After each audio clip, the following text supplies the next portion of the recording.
자, 주말에 뭐 할까 뭐 볼까 사회 이슈와 문화를 짚어보면서 주목할 만한 컨텐츠 그리고 문화와 트렌드를 짚어보는 시간 금요 걸쳐 클럽 무비 신바 신보라 북청년 우동준 두 분과 함께합니다. 두 분 안녕하세요. 네, 안녕하세요. 반갑습니다. 네, 안녕하세요. 네, 오늘도 역시나 영화 이야기로 시작하죠. 신바님, 오늘은 어떤 영화입니까? 네, 이제 오늘 소개할 영화는 헌트입니다. 자, 영화 헌트 배우 이정재 씨가 연출한 첫 번째 연출작으로 개봉 전부터 주목을 받았던 영화로 저는 기억합니다. 자, 영화 배경이 제5공화국 시절 1980년대를 배경으로 하고 있잖아요. 네. 제5공화국이면 전두환 씨가 대통령일 때가 맞죠? 네, 말씀하신 대로 이제 고 전두환 씨 집권 시절을 다루고 있습니다. 아마 모든 분들이 얼마나 비인간적이고 삭막했었을지에 대해서는 아마 아실 건데요. 고 전두환 씨 이제 독재 정권이었던 박정희 전 대통령 아래서 승승장구하다가 그렇죠. 12.12 쿠데타를 일으켜서 군을 장악하고 또 5.18 민주화운동까지 이제 폭력적으로 진압했던, 그리고 삼천교육대라든지 부산 형제복지원 사건까지 좀 수많은 반민주주의 그리고 잔인한 인권 유린을 좀 했었던 인물이죠. 네, 맞습니다. 그래서 영화는 그 시대 제5공화국 시절에 1983년 워싱턴의 한인 시위를 보여주면서 영화의 전개를 시작합니다. 그래서 한미 정상회담이 열리는 것을 보고 한인들이 이제 LA와 뉴욕 그리고 워싱턴에서도 이런 시위가 일어나고 있었는데요. 이제 민주주의가 무너졌다. 민주주의를 통하지 않은 혁명은 폭력이다라는 문구로 그들을 타도하라라고 외친 장면이 나오기도 하고, 그를 닿으면 이렇게 붓둠 인형을 좀 태우는 장면이 나오기도 합니다. 그리고 이제 이 시위에서 상황을 파악하면서 그를 보좌하는 두 인물이 나옵니다. 그래서 국내 팀의 김정도 차장, 정우성 씨가 맡은 역할이고요. 그렇죠. 그리고 해외 팀의 박평호 차장, 이정재 씨가 맡은 인물들이 나옵니다. 영화 내에서 이제 시위가 막 불태우고 막 격하게 그런 모습이 진행됐는데, 이제 미국에서 이 시위를 허가받았다 보니 이제 그들을 보좌하는 보좌팀, 안기부팀도 어찌할 도리를 모른 채 그 시위대를 바라만 보고 있는 상태였습니다. 근데 이제 이 소란을 틈타서 워싱턴에서 이제 전두환 씨를 테러하려는 팀이 총살 시도를 하는 장면이 나오고요. 하지만 그 시도는 실패로 끝나면서 영화가 시작을 하게 됩니다. 그렇죠. 영화의 첫 장면부터 좀 박진감이 넘쳤다라고 네. 저는 기억을 하고 있는데, 또 영화를 보다 보면 그 시대상을 보여주는 장면들도 많이 나오잖아요. 주인공인 김정도와 박평호 관계도 함께 좀 소개해 주시죠. 네, 이제 둘은 사실 처음부터 악연이었는데요. 악연이요? 네, 1979년 11.6 사태 때 이제 정보부 전체가 끌려가서 조사를 받았던 적이 있었는데, 그때 당시에는 군인이었던 김정도 씨가 박평호를 조사를 했었고, 그때 그 조사와 신문을 너무 심하게 해서 이제 박평호의 손가락 하나가 신경이 끊어졌다라고 아이고. 이야기하는, 그런 둘은 다시는 만나지 말았어야 할 그러네요. 인연이었습니다. 네. 하지만 이제 군인이었던 김정도 씨가 다시 안기부로 발령을 받게 되면서 이제 박평호를 다시 만나게 된 것이었고요. 그래서 다시 영화로 돌아오면 사적으로는 둘은 약간 애매한 관계를 이어가고 있었고, 북한과 남한 모두 이제 북파 간첩, 남파 간첩을 통해서 정보 전쟁을 하는 시대적 장면을 그리고 있기도 합니다. 네. 그래서 특히 남한에는 이제 북에서 보낸 남한 고정 간첩 독림이라는 단체가 있었다고 보고, 그 간첩, 그 빨갱이를 잡는다면서 그 이제 워싱턴에서 있었던 시위의 배후로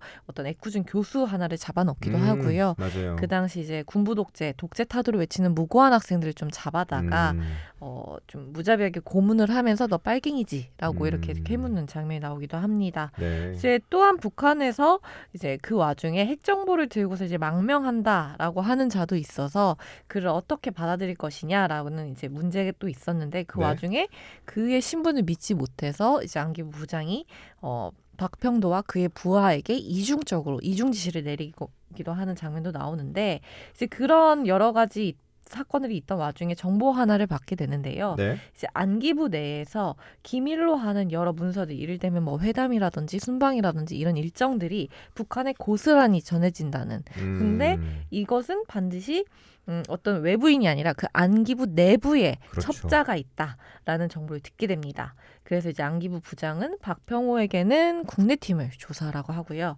김정도에게는 해외 팀을 조사해보라는 지시를 내리고, 그 둘은 각각 그 조사를 시작하면서 점차 실체에 다가가게 되는 장면들이 나옵니다. 네. 박평호와 김정도 둘 다 자신이 맡은 바 임무를 충실하게 하는 것으로 보였는데, 정작 둘 다 자신이 맡은 막중한 임무는 따로 있었군요. 네, 둘 다 임무도 따로 있었고 그러니까요. 지킬 것도 따로 있었던 음. 것이었죠. 네. 그래서 김정도 씨는 이제 광주 5.18을 좀 폭력적으로 진압한 광경을 직접 목격하면서 이제 전두환을 학살자라 일컫고 그 나름대로의 베드로 사냥이라는 것을 시작하고 있었습니다.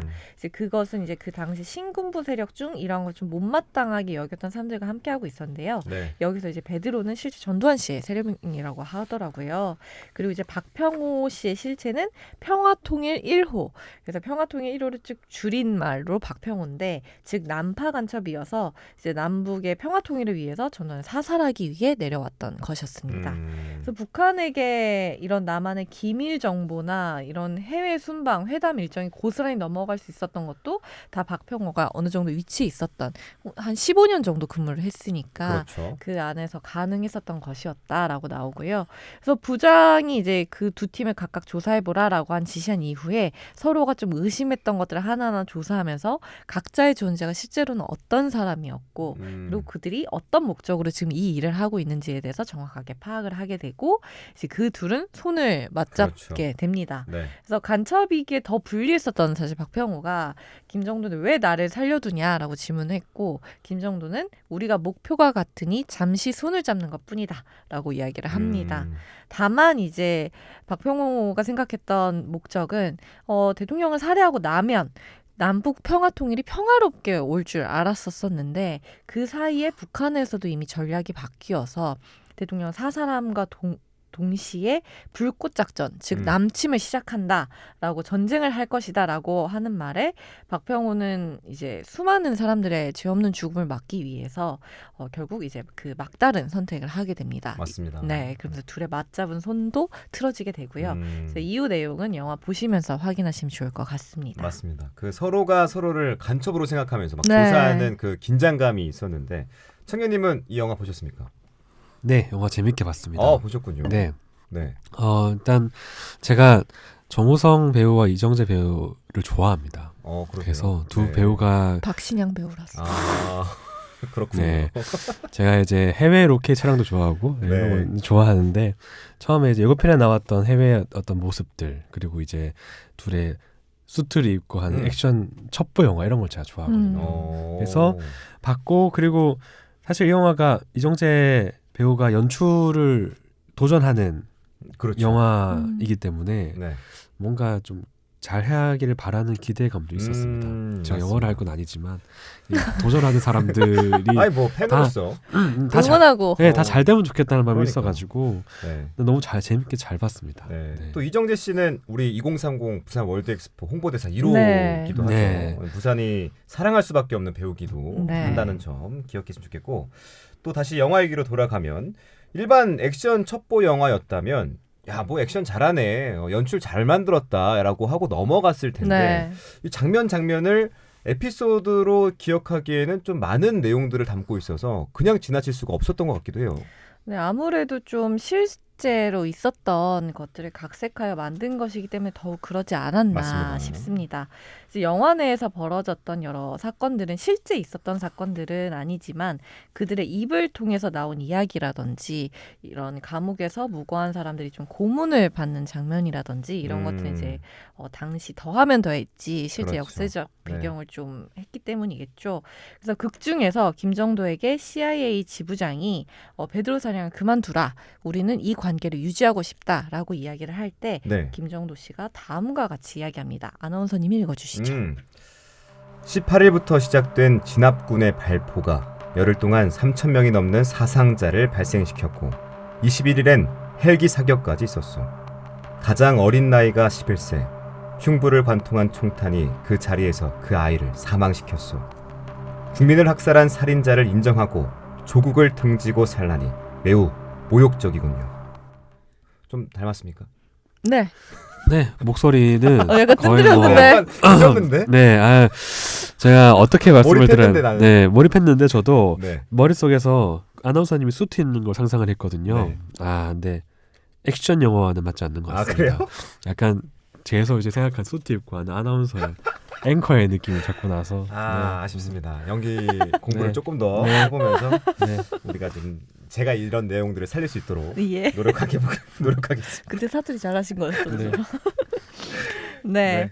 그래서 이제 말씀 읽어주신 것처럼 이제 5.18 광주 민주화 운동을 뜻하는 대사였는데요. 네, 맞아요. 사실 이제 너무나 많은 사상자가 나왔고 또 국가와 국민을 지키는 사람이 내릴 지시도 아니었고 그 지시를 따를 것도 아니었는데 그럼에도 불구하고 제대로 된 사과가 없고 그러다 보니까 아직까지 공분을 사고 있습니다. 또 이외에도 자신을 좀 따르지 않는 자신의 정권의 정당성에 대해서 좀 올바른 문제 제기를 하는 사람들이 또 많은 피해를 입기도 했고요. 그래서 한 사람의 좀 독단적 선택으로 무고한 사람들이 무수한 희생을 당했다는 점 그리고 현재 민주주의가 오기까지 얼마만큼의 길고 어두운 밤을 거쳤는지에 대한 그런 사회 역사적 배경들과 함께 어두웠던 그 당시의 모습들이 좀 영화 장면 좀 담겨 있어서 그러지 않았나 싶습니다. 네, 의미 있게 담은 영화이면서 당시의 시대적 배경 등을 잘 표현했던 영화라고 생각이 들고 또 영화를 보면서 주요하게 보면 좋을 포인트 좀 짚어주시죠.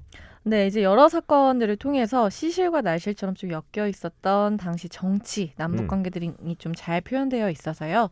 영화 보시고 나서 좀 당시 시대 상황 등을 찾아보시거나 또 이제 비슷한 영화 뭐 26년이라든지 화려한휴가라든지 그렇죠. 이런 영화들 함께 보시면서 곱씹어보면 좋으실 것 같고요. 네. 또 제대로 마무리되지 않았기에 요즘 또 화제가 되고 있는 분이 한 분이 계시죠. 네, 이번 주 좀 뜨거웠던 인물이죠. 네, 그래서 그 사람의 이야기가 좀 더 사람들의 반응을 좀 이끌어내지 않았나 싶기도 네. 합니다. 전두환 씨의 손자를 네. 말하는 겁니다. 그리고 영화 속에서 재밌는 지점들은 또 실제 전두환이라는 이름은 나오지 않고 오로지 각하로만 불린다는 점이 조금 신기하기도 했고 네. 또 영화 내에서 그 정도로 많이 언급을 됐는데 한 번도 얼굴이 나오지 않다가 거의 마지막 부분에서야 잠깐 살짝만 지나간다는 것도 좀 전면 내세우지 않는 것도 좀 재밌는 포인트였다. 네. 그리고 이제 또 시실과 날씨로 사건들이 좀 엮여 있었다고 했는데요.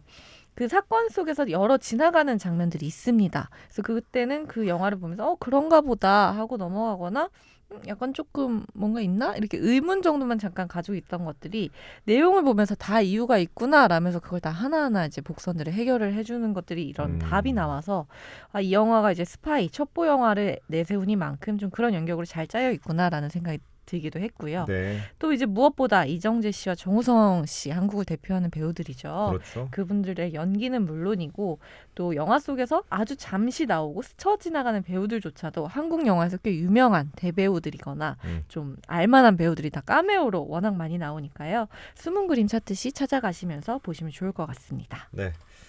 아까도 얘기했지만 최근 고 전두환 씨의 손자 전우원 씨의 이야기가 화제가 됐었습니다. 손자의 폭로로 파문이 일었었는데 영화 헌트를 보면 각색이긴 하지만 당시 5공화국의 모습들을 엿볼 수 있으니까 이런 이슈가 있을 때 영화 헌트를 함께 보면서 이슈와 문해를 이해해보는 것도 좋겠습니다. 자, 영화 얘기는 여기서 마무리하고 책으로 넘어가 보죠. 청년님도 전두환 씨와 연관이 있는 책을 골랐습니다. 아닙니다. 네. 오늘 제가 틀렸군요. 네, 오늘 제가 고민을 되게 많이 했습니다. 네. 어떤 책을 하면 좋을까 고민을 했고 전두환 씨 관련된 책이 되게 다양하게 나와 있습니다. 그리고 그 내용들이 의도를 가지고 나온 책도 좀 많아요. 그러니까 무언가를 정리해야 하는 데이터 중심의 책도 있지만 어떤 이념이나 혹은 어떤 주장에 기반한 책들도 좀 많이 있어서 네. 좀 신중하게 골라야 되겠다라는 고민을 해서 고르다가 네. 그래서 결국 신바님이 이 영화를 고른 이유가 뭘까를 돌이켜보면 무언가가 새롭게 좀 꺼내지고 아까 말씀 주셨던 것처럼 전두환 씨의 손자로부터 가족들의 좀 내밀한 것들이 사진으로 또 영상으로 공개가 좀 됐잖아요. 네. 그래서 여기에 좀 초점을 맞추면 좋겠다는 생각이 들어서요. 오늘은 뭔가 내부에서 이야기가 시작된 그리고 구성원의 밖의 인물이라면 결코 알 수 없는 이야기들에 중점을 둔 책을 좀 가져왔습니다. 네. 바로 뭐 내부 구성원에 의한 폭로, 내부 고발의 형태가 지금의 좀 화제가 된 것과 비슷할 것 같은데요. 오늘은 우리 사회를 흔들었던 여러 내부 고발들 가운데 가장 대표적인 조직 그 이야기를 가져왔습니다. 임은정 검사가 쓴 계속 가보겠습니다라는 도서입니다. 네. 임은정 검사에 대한 평가는 뭐 여러 가지가 있겠지만 그래도 일단 대표적으로 공익신고자로 많이들 알고 계시잖아요. 검찰 내부에서 감춰지던 여러 사건들의 실체를 용기 있게 꺼낸 인물이기도 한데 이 책은 어떤 내용이 담겨 있습니까? 네, 이 책에 부제가 있습니다. 부제요? 네, 부제는 내부 고발 검사 10년의 기록과 다짐이라고 되어 있습니다. 이문정 검사의 내부 고발과 공익신고의 시작은 2007년입니다. 그 아마 영화 도가니 다들 기억하실 텐데 알죠. 이게 광주에 있는 인화학교 사건을 뜻하는 거고 여기가 청각장애인 교육시설이었습니다. 네. 그런데 여기서 교직원들이 7세부터 22세까지의 농아인 장애 학생들을 대상으로 학대를 또 했고 또 성폭행도 일삼았던 사건인데 이때 표면적으로 드러났던 가해자가 10명 정도가 되었지만 실제 공식적으로 정리가 된 가해자가 6명이었고 이 중에서 다시 오직 4명만 법정 실형을 선고를 받습니다. 그런데 초범이다, 또 합의했다라는 이유로 2심에 넘어가서는 모두 집행유예로 풀려나게 됩니다. 그리고 핵심으로 성폭행을 덮으려고 했던 공모자들은 아무런 처벌도 받지 않았습니다.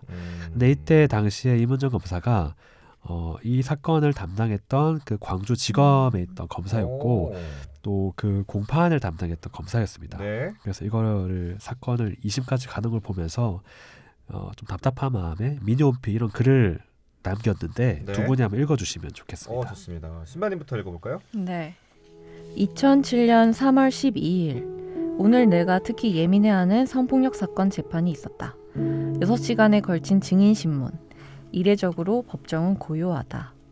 법정을 가득 채운 농아자들은 수화로 이 세상을 향해 소리 없이 울부짖는다. 그 분노에, 그 절망에 터럭 하나하나가 오로리 곤두선 느낌. 어렸을 적부터 지속되어 온 짓밟힘에 익숙해져 버린 아이들도 있고 끓어오르는 분노에 치를 떠는 아이들도 있고 눈물을 말리며 그 손짓을, 그 몸짓을, 그 아우성을 본다. 변호사들이 증인들을 거짓말쟁이로 몰아붙이는데 내가 막을 수가 없다. 그들은 그들의 본분을 다하는 것일 텐데 어찌 막을 수가 있을까? 피해자들 대신 세상을 향해 울부짖어 주는 것, 이들 대신 싸워주는 것, 그리하여 이들에게 이 세상은 살아볼 만한 곳이라는 희망을 주는 것. 변호사들이 피고인을 위해 당연히 해야 할 일을 하는 것처럼 나 역시 내가 해야 할 일을 당연히 해야겠지. 해야만 할 일이다. 여기까지입니다. 뭔가 이렇게 막 네, 뭉클하면서 묵직하게 네. 다가오는 느낌이 있는데요. 네, 직접 그때 이제 미니홈피에 썼던 네. 그 글입니다. 그리고 나중에 이 글을 이 경찰 게시판에 동료들을 응원하기 위해서 다시 올리기도 하죠. 네. 그 사실 돌이켜 보면 굉장히 충격적인 사건이었잖아요. 네, 영화 도가니. 이 사건의 공판 검사인 줄은 몰랐는데 영화에서는 검사가 핵심 증거인 CCTV를 빼돌리는 장면이 나왔었습니다. 그럼 이 사건을 계기로 이문정 검사는 본격적인 공익신고자의 길을 걷게 되는 겁니까? 네, 동아리와 관련된 경험을 하면서 이제 그런 의식이 나름 어떤 세워졌다라고도 얘기할 수 있을 텐데 네. 실제로 이렇게 CCTV가 빼돌리는 건 아니었습니다. 왜냐하면 이 사건의 담당 검사가 이문정 검사였고 네. 약간 연출이 좀 있었던 것 같은데 오히려 이문정 검사는 이제 2심에서 집행유예로 피고인들이 풀려나자 너무 많이 분노하고 황당해하면서 게시판에 글을 올립니다. 정의를 바로 잡아야 한다고 또 저들을 대신해서 세상에 소리쳐야 한다라고 이야기를 하는데 이제 그로부터 몇 시간 뒤에 이제 검사 게시판에 올라간 글을 어떻게 확인했는지 기자들에게 연락이 옵니다. 근데 알고 보니 서울중앙지검의 차장검사였던 당시 그 검사가 네. 영화가 흥행을 하자 이 검찰의 해명 자료로 그때 당시에 담당이었던 검사가 내부에 쓴 글을 보낸 겁니다. 그때부터 이제 이문정 검사는 속칭 사회적으로 도가니 검사로 불리게 되면서 네. 정의로운 검사, 슬퍼하는 검사, 따뜻한 여자 검사 이렇게 그려지고 검찰의 어떤 이런 하나의 모습을 대표하는 걸로 그려지게 됩니다. 그때 이문정 검사는 이렇게 글을 다시 정리를 하고 있는데 검찰 수뇌부의 마음에 드는 글이면 네. 고위 간부가 검사 게시판에 있는 글을 기자들에게 뿌리더니 마음에 들지 않으면 제가 쓴 글이 아니어도 저에게 책임을 물었습니다. 그리고 문득 도가니 검사라 불릴 자격을 이제야 갖추게 되었다는 생각이 들었습니다. 2007년 외압이나 내압이 없었던 광주 인하원 성폭력 사건 재판에서 정의를 외치는 것은 수뇌부가 격려하고 장려하는 일이라 전혀 어렵지 않았습니다. 외압과 내압 불이익에도 정의를 외치는 것이 검사의 의무지요라고 썼습니다. 근데 이건 네. 이후에 내가 진짜 도가니 검사가 이제 되어가는구나라는 걸 다시 되돌아보게 하는 그때 사건과 글이라고도 볼 수 있습니다. 네, 이렇게 임은정 검사는 자신의 자리에서 옳고 정의로운 것을 말하기 위해 노력하게 되는군요. 자, 우리가 알고 있는 그 검사로 각성했던 계기가 이렇게 시작됐다고 하니까 더 흥미로운데 임 검사가 맡았던 사건들을 더 설명해 주시죠. 네, 검사는 이후에 여러 우리 사회를 뒤흔들었던 사건들을 통과하게 됩니다. 일명 타진요 악성 댓글 사건이라는 것도 담당. 타블로 얘기죠. 네. 다수 담당을 타블로. 했습니다. 근데 타블로 씨가 스탠퍼드 대학교 석사 출신으로 주목을 받았는데 네. 사실은 그가 학력을 위조했다라는 악성 댓글이 이어지게 됐고 음, 타블로에게 진실을 요구합니다라는 카페도 막 생기면서 맞아요. 네, 화제가 됐었죠. 그 사건도 담당을 했었고 그리고 이후에 윤길중 과거사 재심 사건도 맡게 되는데 이 윤길중을 비롯한 이들이 반국가단체 활동을 했다고 보고 실형을 선고를 했는데 네. 그때 이후에 이제 공범으로 처벌받았던 구익규님을 비롯한 많은 분들이 무죄 판결을 재심해서 받게 됩니다.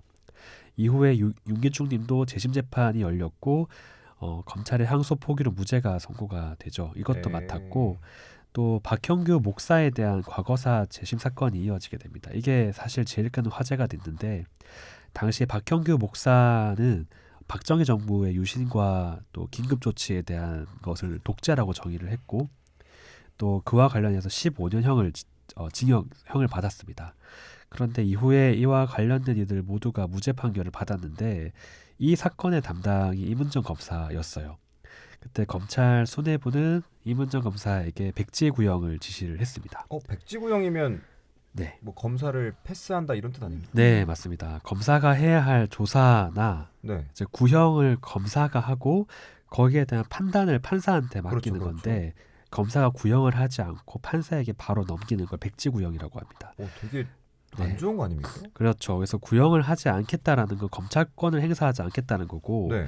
이는 검찰이 무죄라는 걸 결국 적어야 되는데 그걸 인정하지 않겠다라는 말과 동일한 뜻이었습니다. 그런데 이제 임은정 검사는 상부의 지시를 거부하고 직접 무죄를 구형을 하게 됩니다. 그리고 최종 진술에서 이렇게 이야기를 했습니다. 이것도 또 나눠서 읽어주시면 좋겠습니다. 좋습니다. 이 땅을 뜨겁게 사랑해 권력의 채찍에 맞아가며 시대의 어둠을 헤치고 걸어간 사람들이 있었습니다. 몸을 불살라 그 칠흑 같은 어둠을 밝히고 묵묵히 가시밭길을 걸어 새벽을 연 사람들이 있었습니다. 그분들의 숭고한 희생과 헌신으로 민주주의의 아침이 밝아 그 시절 법의 이름으로 가슴에 날이 냈던 주홍 글씨를 뒤늦게나마 법의 이름으로 지울 수 있게 됐습니다. 그리하여 지금 우리는 온몸으로 민주주의의 싹을 지켜낸 우리 시대의 거인에게서 그 어두웠던 시대의 상흔을 씻어내며 역사의 한 장을 함께 넘기고 있습니다. 내란 선동죄는 이미 밝혀진 바와 같이 관련 증거를 믿기 어려울 뿐만 아니라 피고인이 정권 교체를 넘어 국헌문란의 목적으로 한 폭력을 선동했다고 볼 수 없으므로 무죄를 선고해 주시기 바랍니다. 네, 이게 진짜 실제 법정에서 했던 실제 말이에요? 네, 말입니다. 오. 네. 이후에도 그는 이제 서울시 공무원 간첩 조작 사건, 너무 유명한 사건이 이것도 있었고 또 이제부터 등장하는 그 안태근 전 검찰국장의 서지현 검사 성추행 사건을 담당하고 한명숙 모해 위증 교사 의혹 사건도 맡게 되면서 검찰 수뇌부의 찍어내기와 내압을 견뎌내면서 소신을 계속 밝히게 됩니다. 네. 지금 우리가 아는 그 임은정 검사가 이렇게 탄생하게 되는 걸 이제 알게 됐고요. 그녀가 통과했던 시간을 보더라도 공익신고자로서의 삶이 특히나 조직의 힘이 강할수록 그 안에서 내부 고발을 한 이후의 일상이 너무 고달프고 힘든 순간인 건 분명한 것 같습니다. 네, 임은정 검사도 내부 고발 이후에 누군가에게는 너무나 악랄한 미움을 받고 있고 또 누군가에게는 너무 영웅시대는 환호도 함께 받고 있습니다. 네. 맹목적인 환호, 맹목적인 증오 그 모두 위험하다고 저는 보긴 하는데 임은정 검사가 검찰에서 쫓겨날 위험도 여러 번 있었습니다만 이달 초에 이제 임은정 검사가 부장 검사 적격 심사를 통과했다는 뉴스가 나왔습니다. 뭐 그는 여전히 검사이기 때문에 자신의 자리에서 해야 할 일을 하겠다는 입장을 밝히고 있고요. 네. 뭐 서두에 말씀하신 대로 이 한 인물에 대한 평가는 여러 시선으로 볼 수 있겠지만 분명한 건 그 조직에 있는 사람이 외부에 있는 사람들을 대상으로 내부의 문제를, 내부의 오류를 얘기를 했다라는 겁니다. 근데 우리는 여러 내부 고발자들이 있지만 그들의 용기를 제대로 받아주지 못한 것 같고 또 말했던 그들을 지켜내지도 못한 것 같아요. 또 문제 제기도 함께 걸어가지 못했던 건 분명한 것 같고 그래서 무언가 이렇게 잘못되었음을 느끼고 함께 해법을 모색해 보자라고 이야기를 하지만 우리는 다 빨리 잊고 하지만 가해자들은 조직은 말했던 그들을 끈질기게 기억하는 것 같습니다. 네. 그래서 내부 고발이라는 단어가 어쩌면 너무 우리 사회의 기형적인 모습을 그대로 드러내는 단어가 아닐까. 공적으로 해결이 되지 않기 때문에 고발의 방식으로 폭로의 방식으로 되는 게 아닐까 싶어서 이제 우리는 좀 진실의 실체를 함께 좀 계속 걸어갈 필요가 있을 것 같고요. 뭐 지금 이야기가 많이 되고 있는 여러 뭐 전두환 씨 가족 이야기도 있고 하지만 진짜 모습은 사실 좀 더 공식적으로 밝혀내는 게 맞기 때문에 뭐 법적인 제도로부터라도 어떤 저널리즘으로도 우리가 좀 진실로 걸어가야 되지 않을까 싶습니다. 네, 오늘 이정재 감독의 영화 헌트와 이문정 검사의 책 계속 가보겠습니다를 만나봤는데 최근 이슈들과 함께 많은 생각을 하게 되는 것 같습니다. 주말 활용해서 책과 영화 보시면요. 지금 우리 사회의 흐름을 보다 깊게 이해할 수 있을 거라고 저는 생각합니다. 자, 오늘 커처클럽 여기서 마무리하고요. 지금까지 북청년 우동준, 무비신바 신보라 두 분과 함께했습니다. 두 분 오늘 말씀 고맙습니다. 네, 감사합니다. 네, 고맙습니다.